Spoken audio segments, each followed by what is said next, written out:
नमस्कार। ओम नमः शिवाय। आज हम बात करेंगे कि इंसान के जीवन में दुख क्यों है और ये जो फिक्स माइंड है, सिंगल आई या थर्ड आई, वो उन सब का आपस में क्या रिलेशन है। गीता में क्यों बोला जाता है कि आपको माइंड को कंट्रोल करना है। अगर आप अपने दिमाग को देखें, जो वैज्ञानिक बताते हैं ये न्यूरॉन्स हैं, ये सब है, लेकिन वास्तव में आपका दिमाग एक प्रिज्म है। अब आपको ये बड़ा आश्चर्य लगेगा, आखिर आपका दिमाग एक प्रिज्म की तरह कैसे काम करता है। प्रिज्म इस तरीके का है, इसकी खासियत ये होती है, अगर इसमें से वाइट लाइट जाए तो ये इसको स्प्लिट कर देता है प्रिज्म, और बैंड करके 7 रंगों में, रेनबो के जो कलर होते हैं उनमें बिखेर देता है। तो एक सफ़ेद रंग की जो अभी रोशनी थी, अब वो 7 अलग अलग कलरों में दिखती है। Red, orange, yellow, green, violet, indigo और ब्लू, नीले रंग की। अब हम इस चीज़ को समझने के लिए, ये तो हम जानते हैं कि यीशु ने कहा सिंगल आई चाहिए अगर आप गॉड को समझना चाहते हैं, ट्रूथ को। गीता में कृष्ण ने भी दिव्य ज्योति दी, तो क्लियरिटी, क्योंकि इन आँखों से हमें क्या समस्या आती है। तो जब हम चलते हैं अपने दिमाग पे, दिमाग कैसे काम करता है।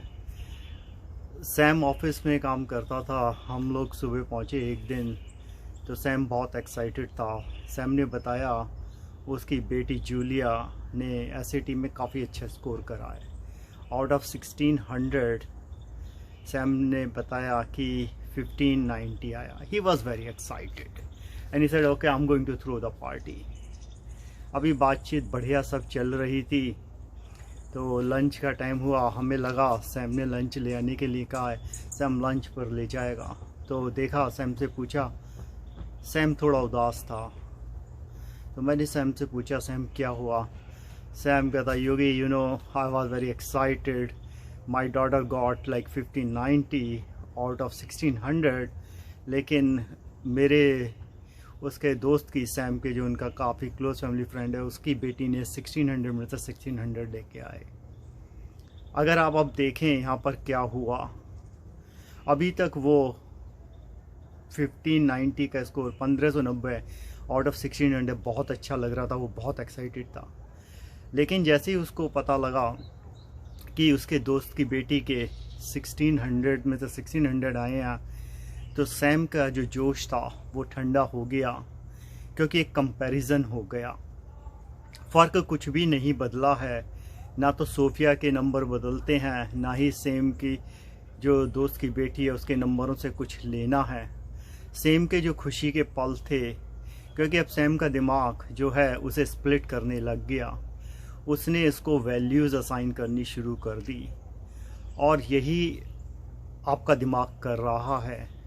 आप किसी भी चीज़ के न्यूट्रल में नहीं होते, या तो आप लेफ़्ट साइड पे जाना चाहते हैं या राइट साइड में जाना चाहते हैं, तो उधर उधर भटक रहे हैं। और इतना ही नहीं, केवल माइंड यही डिसीजन नहीं करता है, आप उसमें रिएक्ट कैसे करते हैं, देखिए क्या है, वो भी आपका दिमाग कर रहा है। जीवन है तो इसमें घटनाएं होती रहेंगी, ऊपर नीचे की, कभी खुशी कभी गम। तो एक्चुअल में क्या है, ना तो कोई खुशी होती है, ना कुछ गम है, ना कुछ मिलता है ना जाता है। ये केवल आपका दिमाग है, वो उसे कैसे रिएक्शन करता है। अब आपसे दूसरा ही सवाल, हम अगर सिनेरियो को बात करें और पूछें आपसे, आप लोगों ने देखा होगा कि ज़्यादातर हम स्वस्थ ही रहते हैं। इंसान की जब साल में 1-2 बार कभी गलती से बुखार या ये आ जाता है, आप अपने आप से पूछिए, जैसे ही आपको बुखार आता है आप क्या कहते हैं। आप एकदम अपने पास्ट में जाते हैं और कहते हैं, ये बुखार ने तो मेरी हालत ख़राब कर रखी है, पता नहीं ये बुखार मेरा पीछा कब छोड़ेगा। साल के 365 दिन या 366 में 360 दिन और 65 दिन भी, 64 दिन आपका स्वस्थ शरीर था। लेकिन अगर जैसे ही कुछ घंटों के लिए बुखार आ गया, अब आपने जो अपनी प्रेजेंट सिचुएशन है उसको आपने पास्ट के साथ कंपैरिजन करना शुरू कर दिया। और जब आप ये करते हैं तो ये करने का मतलब है कि आप दोनों सिचुएशन में डिस्क्रिमिनेट कर रहे हैं। डिस्क्रिमिनेट कैसे?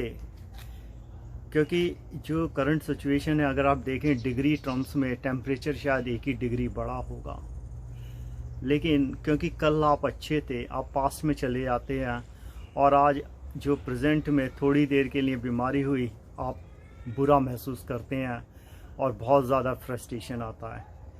नेक्स्ट डे रात होती है, दवाई ली आती है, सुबह एकदम सही बढ़िया है, तो बहुत अच्छा लगता है। देखो तो कुछ ज़्यादा नहीं बदला है। बदला क्या?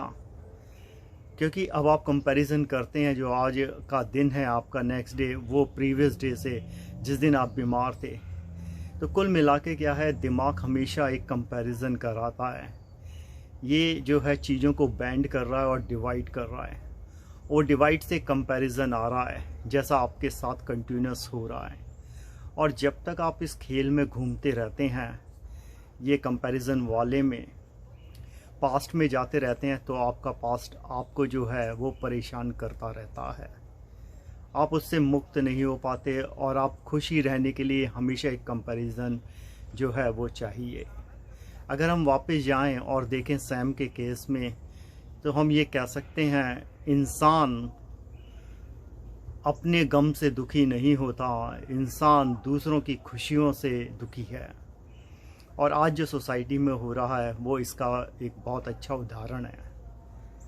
अब हम तीसरा एक एग्जांपल और लेंगे जो काफ़ी लोगों के साथ होता है। आपकी वाइफ का प्रमोशन होता है, उसने डिनर पे ले गई है। आपके ऑफिस में क्या है कि आपका कोई प्रमोशन खास हो नहीं रहा है, आप चले तो जाते हैं और आप बढ़िया सा, उनने महंगा रेस्टोरेंट बुक करा था क्लासिक में, और काफ़ी दिक्कत के बाद वो रिजर्वेशन मिला। आप फूड का एंजॉय कर रहे हैं, सब कुछ बढ़िया चल रहा है। एकदम आपको याद आता है ये वाइफ का प्रमोशन है और आपका प्रमोशन नहीं है। तो अब क्या होता है, जो वो खाना जो अब तक बहुत टेस्टी लग रहा था, आपको लगता है यार मुझे यहाँ आने की क्या ज़रूरत थी, ये वाइफ का था, घर में एक सेलिब्रेट कर लिया होता। तो अभी तक जो महंगा खाना, क्लासिक, एक्सपेंसिव जिसे भी बोलें, उसमें जो रास्ता एकदम चला जाता है। अब आपका दिमाग कुछ भी हो जाए, आपके शायद जो टेस्ट बर्ड हैं उन्हें थोड़ा सा मज़ा आ रहा होगा, क्योंकि वो आपका मनपसंद खाना था जहाँ आपकी वाइफ ले गई है। लेकिन क्योंकि आपके दिमाग में पीछे ये आ गया कि इसकी तो मुझे ज़रूरत ही नहीं थी आने की, तो माइंड ने क्या करा, चीज़ों को फिर से रिफ्रैक्टिव कर दिया, मीन्स बैंड कर दिया, स्प्लिट कर दिया।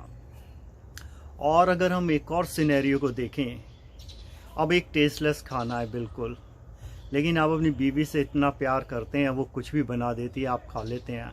आप अपने घर पर आते हैं ऑफिस से, सुबह से थके हुए हैं, लेकिन जैसे ही खाना परोसा गया, आपको वो सब्ज़ी पसंद नहीं है, लेकिन आपका प्यार इतना ज़्यादा है और आपको ये भी ज्ञान है, जिसे रियलाइजेशन बोलते हैं, बोध बोलते हैं, कि खाना, जैसा गीता में कृष्ण कहते हैं कि शरीर को स्वस्थ रखने के लिए चाहिए, बाकी इंद्रियों की भूख तो कभी मिटती नहीं है।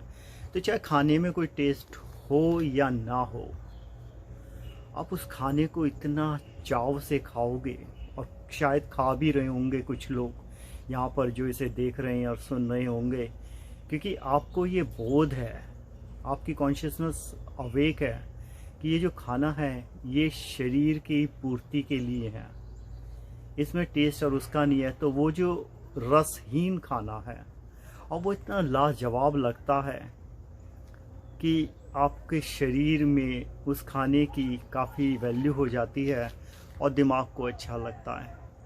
तो अगर हम समराइज़ करें इन चारों घटनाओं को, चाहे वो कंपैरिजन की है जो आप कर रहे होंगे अपने पड़ोस में, चाहे घर लिया हो लेकिन पड़ोसी का घर बड़ा है, चाहे फैमिली मेम्बर का, चाहे बच्चों में कंपैरिजन हो रहे हो कि आपकी बड़ा बेटा या बड़ी बेटी अच्छी है, छोटा जो भी है, यहाँ सिबलिंग है, या तीसरा देखें कि किसी जगह आपको लगता है कि ज़बरदस्ती लाया गया, या चौथी जगह ये है जहाँ आपको ये बोध हो गया कि ये तो शरीर की जो है आप करता नहीं। तो आप देखेंगे जीवन में बदलाव आएगा। इंसिडेंट वही रहते हैं, इनको जो वैल्यू असाइन है वो आप कर रहे हैं, चाहे आप उसको पॉजिटिव कहते हैं, नेगेटिव कहते हैं या न्यूट्रल कहते हैं। ये बहुत मज़े की बात है। लोग कहते हैं वो नेगेटिव एनर्जी देता है। इससे बड़ा जोक क्या हो सकता है। ऊर्जा कभी नेगेटिव नहीं हो सकती, क्योंकि ये आपका दिमाग है जो उसे ट्रांसफॉर्म करता है। आप अनकॉन्शियसली बायस हैं।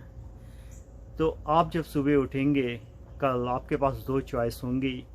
या तो आप दिमाग के प्रिज्म को सुनेंगे और उसका इस्तेमाल करेंगे और हर घटना को, जैसे वो लाइट को 7 टुकड़ों में तोड़ देता है, वैसे ही करेंगे, या आप सिंगल कलर वाइट लाइट ले लेंगे।